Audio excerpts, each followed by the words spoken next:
Star TV के मुअज़्ज़ज़ नाज़रीन अस्सलाम वालेकुम।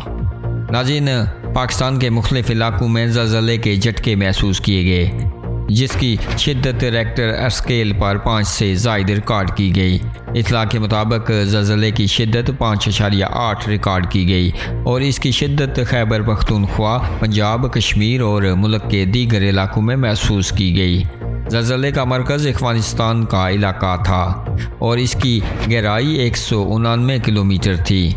वफाकी दारुल हुकूमत इस्लामाबाद और खैबर पख्तूनख्वा के पेशावर, चारसदा और दीगर शहरों में ज़लज़ले के झटके महसूस किए गए।